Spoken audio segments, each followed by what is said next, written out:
Minasan, konnichiwa, Zamurai Engineer desu. In this video, we will discuss the highway safety design standards, part 2 on road signs and pavement markings manual. So this document is from DPWH. So let us take a look, and it will certainly include and related with our transportation engineering.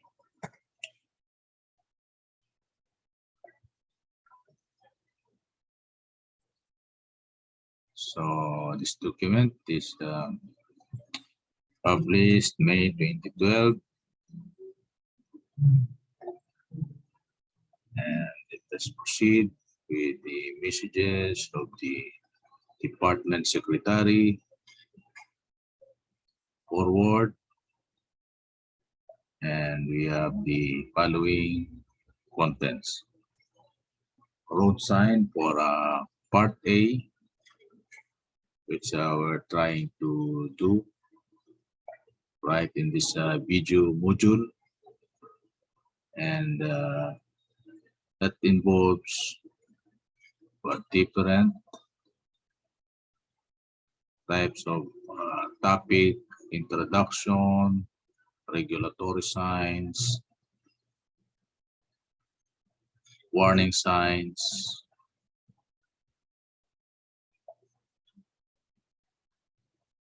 guide signs or information signs,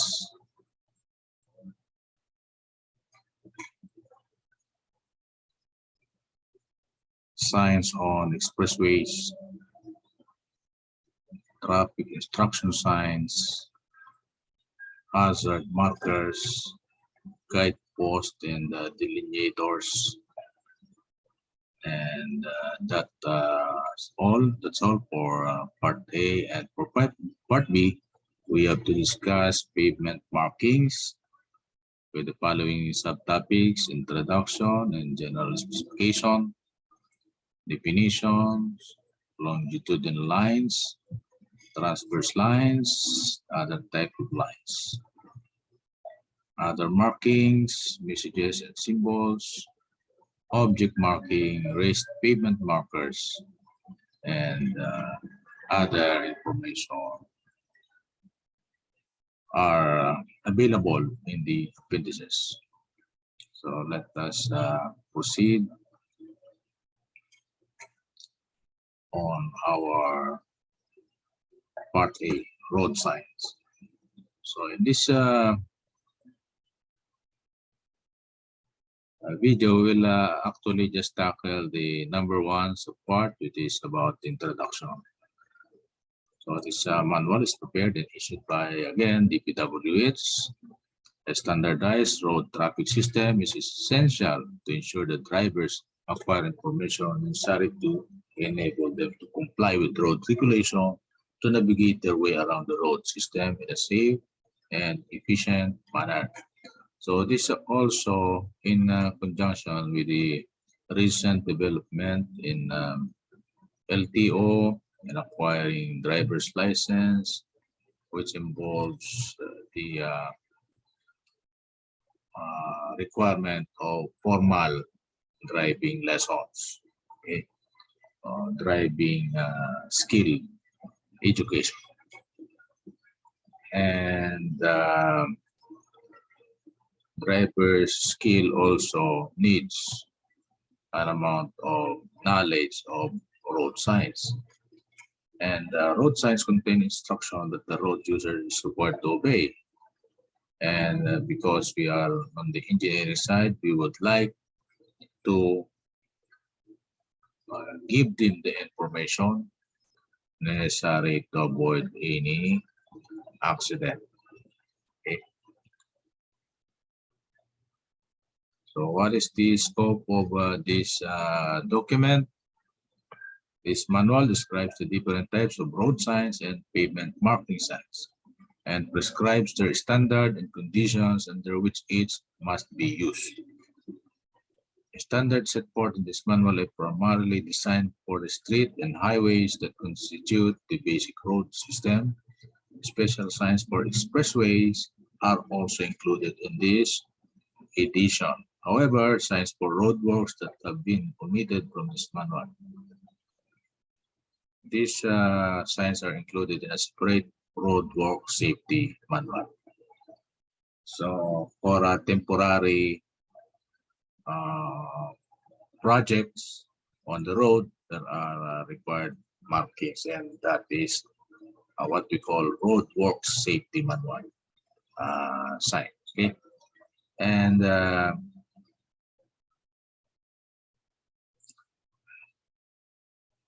traffic signs shall be installed only upon approval of the Secretary of DPWH. Okay. This is important authority. So nobody should be able to post any sign on the street without the approval of the department secretary. So there are other agencies that have control over the domain of certain parts of the street, but they have MOA with the department secretary, so that they are able to do their own posting of signs. For example, we are actually having MMDA. Okay, we are having also their engineering department there, and I think they have the MOA with the DPWH in order for them to be able to easily and immediately respond to necessary posting of signs. For example, if there are accidents, it will not wait, because approval and checking, evaluation of the application for posting of signs will take time. What about the ongoing traffic? So those are actually necessary condition why they have the ability. Actually, I am assuming that they have MOA with the DPWH. Use of symbols on sign or signs to convey a whole or part of a message may reduce reading time and extend legibility distance. Okay, so it's better to use symbols rather than textual messages, because the drivers are on the road, and there are times that they are actually speedily traveling down the road. There is a very little time to read if the signs and information are textual and consist of one paragraph, for example. Okay.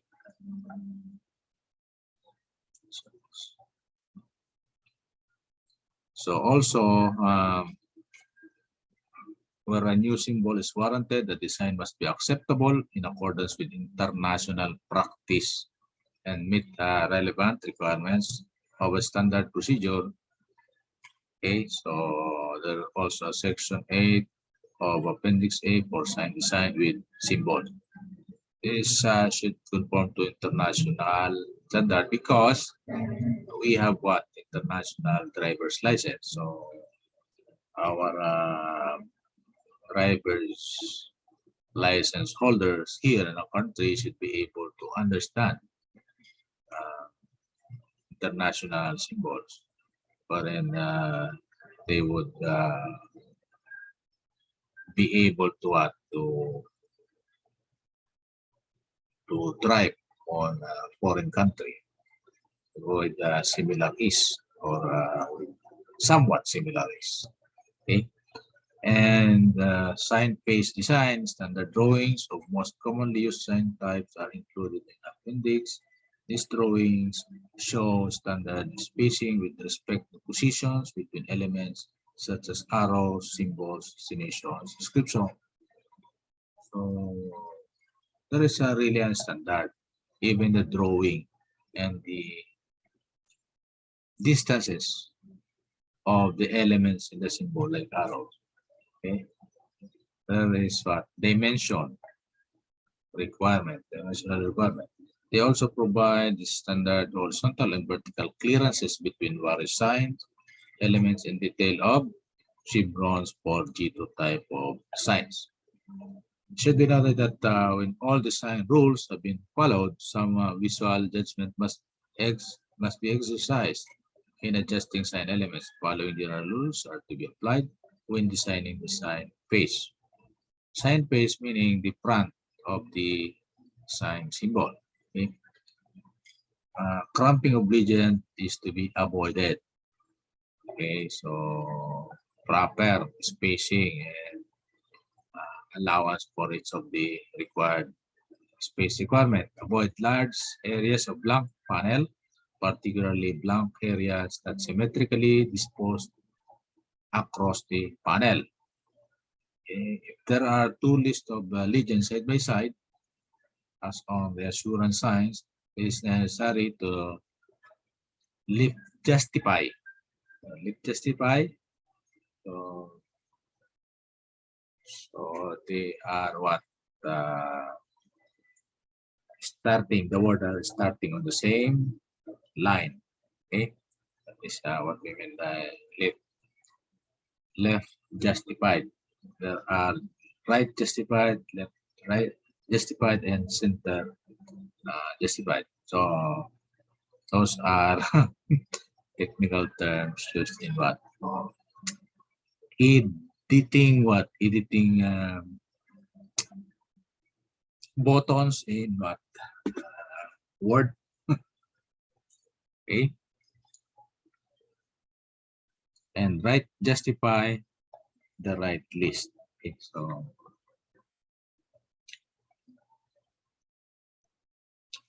So left justify, right justify.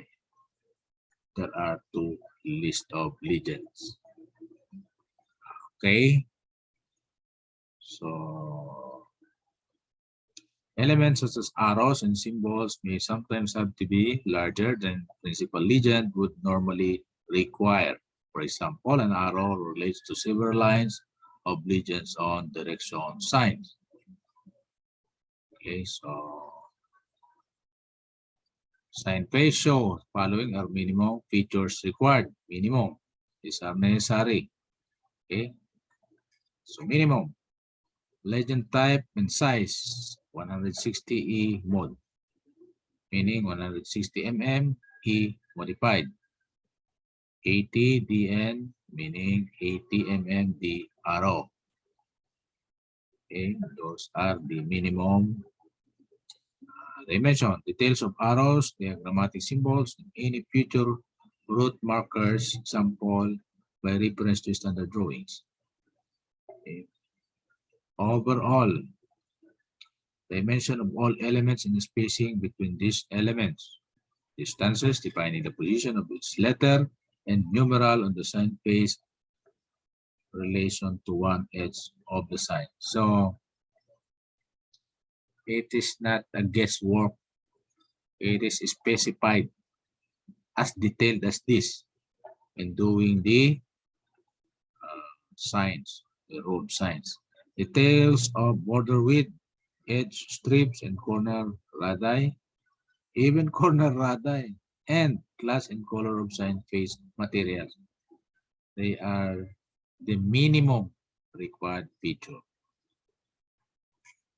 And use of Filipino worded signs. This manual includes some signs using Filipino words for areas where the Filipino is more explicit to road users. General signs with Filipino. Okay, so those are some of the requirements. So we have what? Next.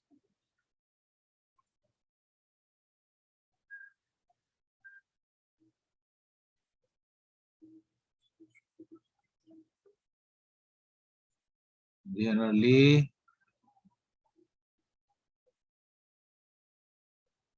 Legends tend to be larger due to lengths of equivalent towards Filipino legends are not generally recommended unless it is absolutely necessary and useful. So those are the types of signs that use Filipino words. Uniformity of location. Signs are normally located on the right side of the road. Right side of the road. Okay. Usually on the right side of the road. But take note, in our country, we are what? Being a left-hand side driver. Okay. Okay. So the driver is on the left side in our country, but the road signs are on the right. Okay. If the sign is located at an exposed position, consideration may need to be given to the use of a frangible or breakaway type of construction or other means of safety protection for the road user at sign supports. So,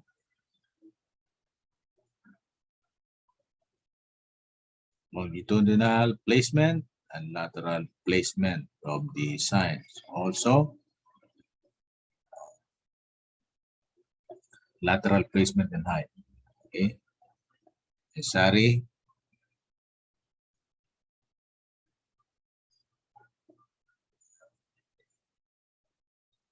Rural areas have different lateral placement.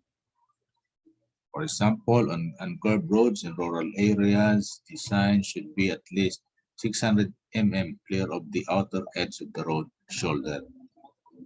So road shoulder plus 600 mm, that is the location of the sign. The clearance should not be less than 2 meters. Okay. Nor more than 5 meters from the edge of the traveled way, except for large guide signs on expressway where great clearances may be required.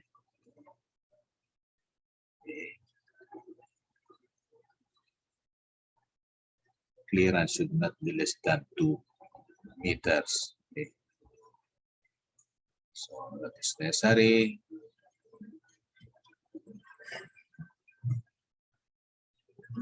I think this document is not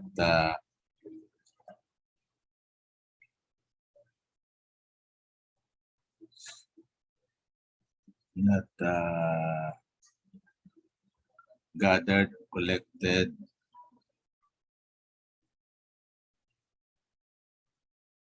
in the proper chronological page order.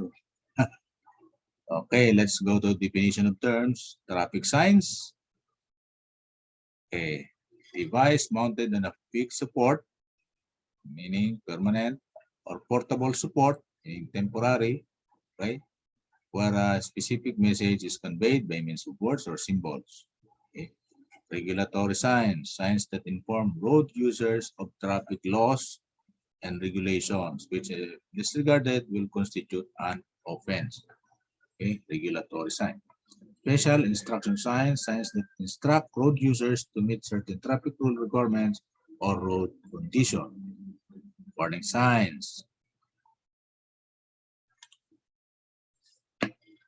Warn road users of conditions on or adjacent to the road that may be expected or hazardous. Okay. So it warns the driver. Guide signs, informative signs inform and advise road users of directions, distances, routes, the location of services for road users, and point of interest. Okay, landmarks, something like that. Roadwork signs warn or advise of temporary hazardous condition that could endanger road users or the men and equipment engaged on road work. Overhead signs, signs which provide means of displaying essential traffic information on wide multi-lane roads.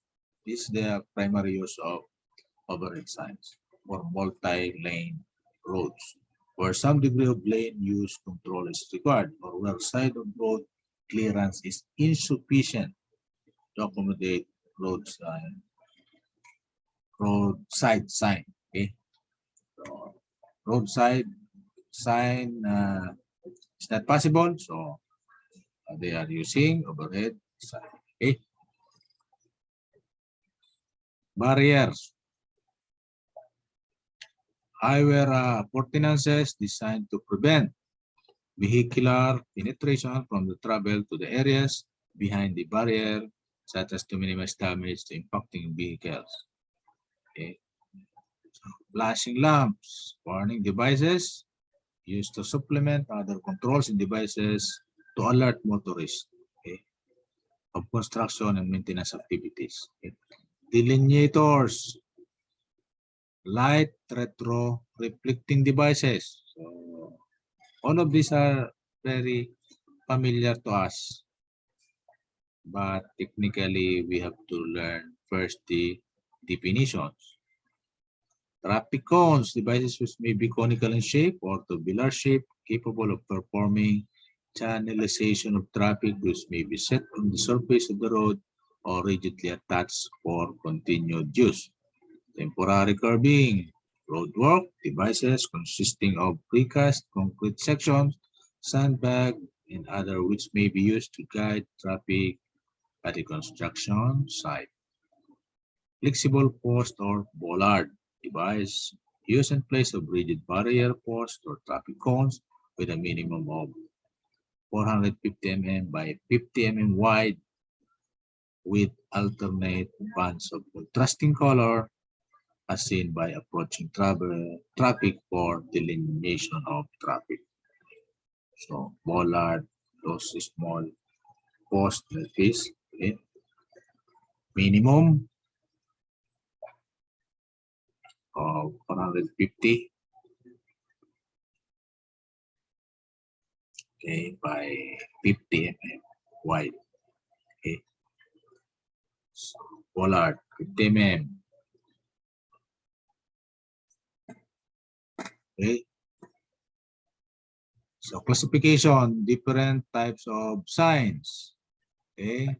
So there are how many types of signs? There are 6 types of signs. Regulatory signs, type R, warning signs, type W, guide signs, type G, or also information signs.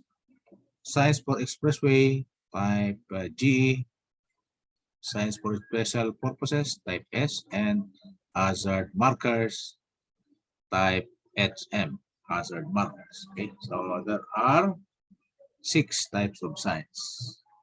So regulatory signs, take note, it's very important because it could mean offense if it's not heeded, okay, properly. Standard application, it's important with respect to design and placement. The identical conditions should always be treated with same type of signs so that road users can readily anticipate the course of action required. To be effective, the road sign should meet the 5 basic requirements. What are the 5 basic requirements? 1, fulfill a need. 2, command attention. 3, convey a clear message. 4, command respect and give adequate time for proper response. This is what we need for our sign. Okay.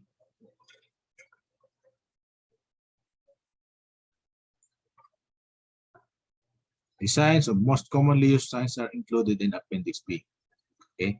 So we'll also tackle included in our discussion are Appendix A, B, and so on. Design. In a permitting design is required, the driver should not be unduly distracted from his task of driving by reading a traffic sign. So that is the main principle involved, okay, in having our symbol. Okay. A traffic sign should be perceived and understood by the driver traveling at the 85th percentile speed of the traffic on the road in sufficient time for him to safely take any action necessary. So 85th percentile speed. Okay. So You have the graph of the speed of the cars on the road, and then statistically the 85 percentile speed. So therefore, there is, for example, a road has a maximum speed level. So not the maximum, but the 85 percentile speed, considering that maximum. Okay. Shape, standard sign shape are the following. Octagon, exclusively for stop sign. So that is octagon. No other sign have to use that. Number 2, triangle with 1 point vertically downward is reserved for the giveaway sign. Okay, so downward triangle. Okay, the circle symbol. So there are 2, octagon and inverted triangle. Okay, the circle symbol is mainly used for regulatory sign. Regulatory sign is what? These are the signs that must be heeded to avoid a penalty. Okay, the circle symbol may sometimes be mounted on a rectangular base, either for easy recognition or for additional information. Okay. Next, the equilateral triangle with 1 point vertically upward is used for warning signs. So you can use any warning signs for that matter, for triangular shape. For the inverted triangle, only give way sign. Okay. Give way. Okay.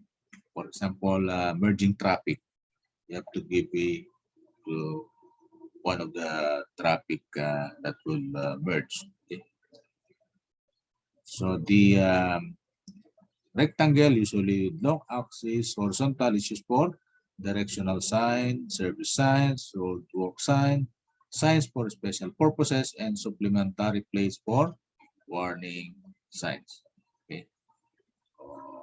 Again, warning sign is triangle. The rectangle, usually with long axis vertical, is generally used for facility information, signs, instruction signs, guide signs, and destination of point of interest. So there are 2 types of triangle. The vertical, rectangle, 2 types of rectangular sign, the vertical and the horizontal. So they are what? For directional, and the other one is for information sign. Okay. And the pentagon, okay, meaning 5 sides. Pentagon with point up is used only for pedestrian and school crossing sign.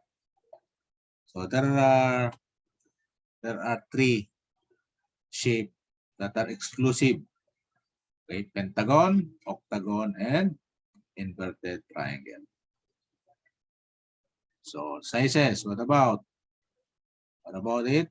So minimum dimension depend on application. Larger sizes are required for wider roadways and on high-speed facilities.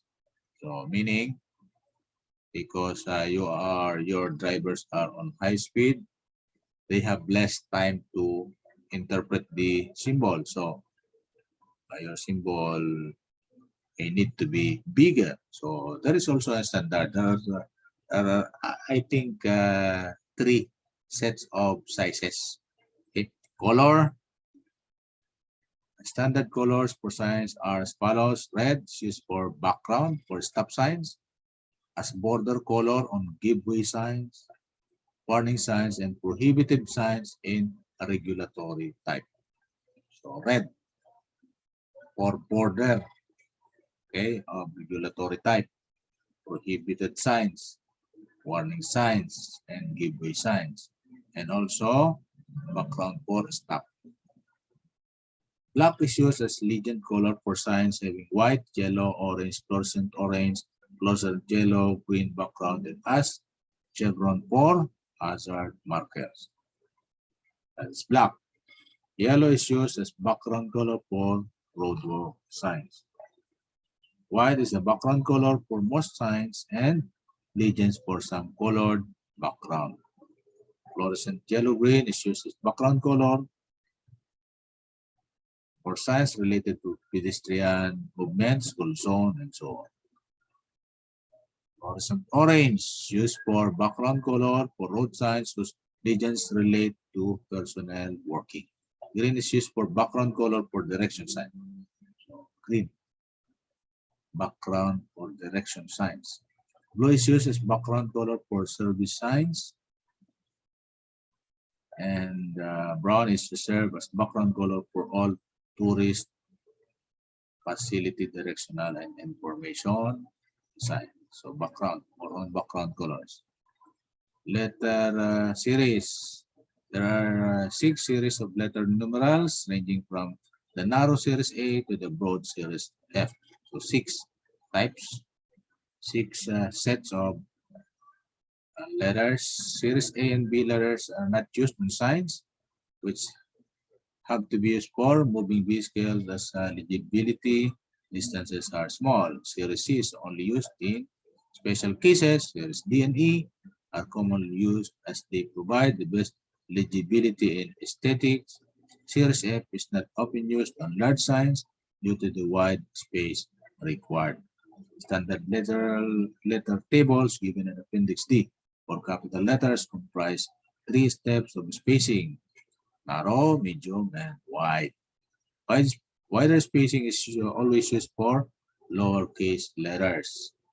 In size tables given in the manual for each standard sign, the abbreviation following the letter size indicates the alphabet series A to F or LC and other spacing as follows: N narrow, M medium, and W wide spacing.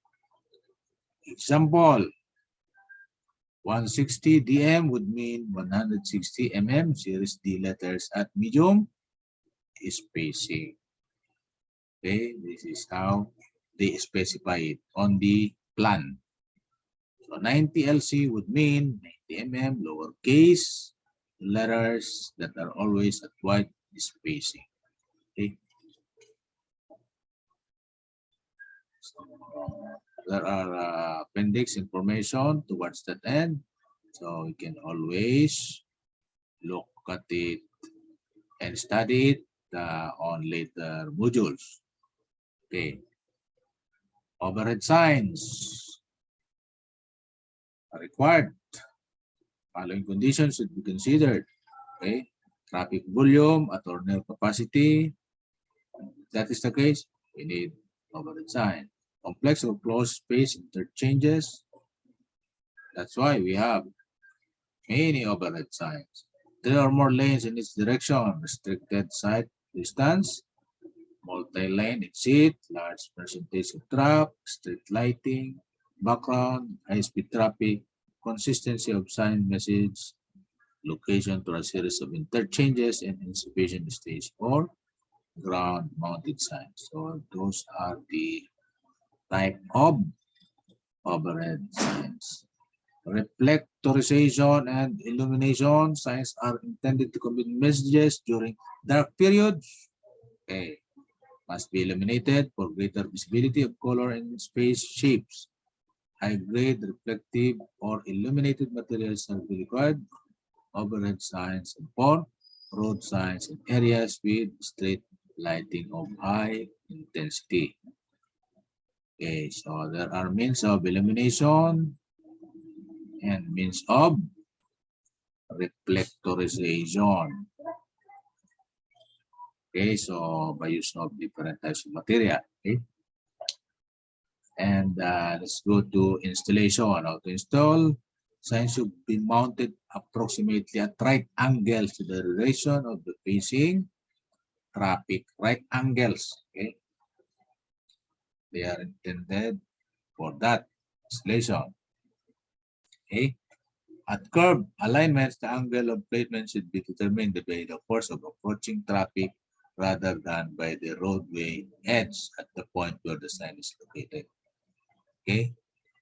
Angle placement should be determined by the course of approaching traffic. So the line of sight of the driver, meaning to say, not really to prioritize 90 not really to prioritize right angle to the direction of so the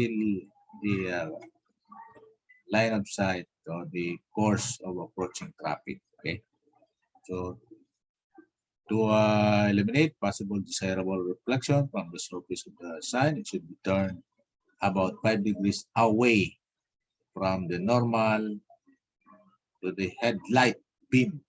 Okay. After signs are installed, it is good practice to test them by trial approach runs in a motor vehicle, both by day and night. So there must be a what? Testing actual visual inspection. Okay. One for day and night, and what? 5 degrees to avoid reflection. Take note. Very important. 5 degrees. Excessive use. Use of regulatory and warning signs should be restricted to the minimum. Okay. Maintenance. All traffic signs should be kept in proper position, clean and legible at all times. Damaged signs should be replaced without undue delay. This is what I'm talking about. So, this must be maintained immediately. To ensure adequate maintenance, suitable schedule for inspection, cleaning, and replacement sign should be established. Employees of DPWH and other government agencies whose duties require that they travel on the highway should be encouraged to report any damage or obscured signs at the first opportunity. Special attention and necessary actions should be taken to see that weeds, trees, shrubs, and construction materials do not obscure the face of any sign. Okay. So we have here plan. Okay. Diagrammatic engineering plan. Single post support signs in urban area. So we have carriageway, paved footpath.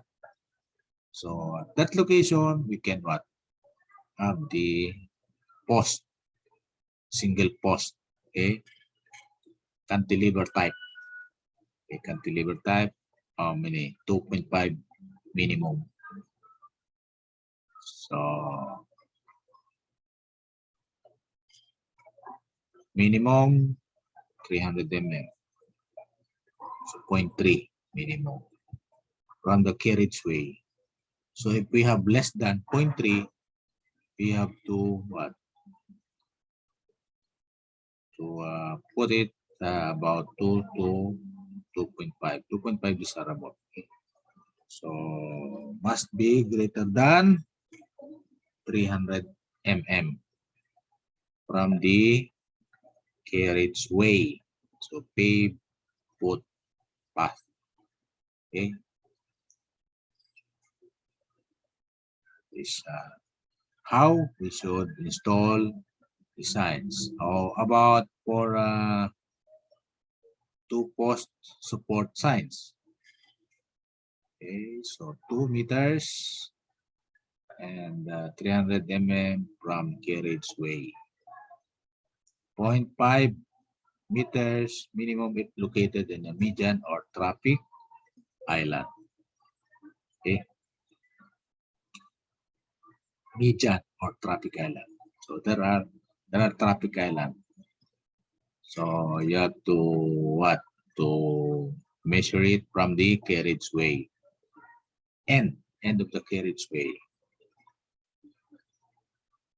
So paved footpath. Okay. Footpath.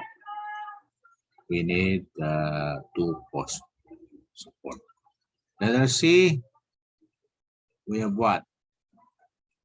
Normal 2 post support sign and rural area. From the rural area, we have what? Traffic lane, shoulder, and from the shoulder, we have what? 600. That is we already know from the previous pages, no? 600 from the shoulder. And that is minimum 2 meters from what? From the traffic, or 5 meters maximum. 2 to 5 meters. Okay, normal two-post support sign in a rural area. How about letter D? Rural locations with guardrails. But there are guardrails. From the guardrail, 600 mm and height of 1.5 meters. So in the urban, that is 2 meters or 2.5 meters. 2 meters and 2.5 meters. Okay. So these are the what? Lateral positioning. And I think this is the end of our first module. Okay. Again, thank you for having our lecture videos.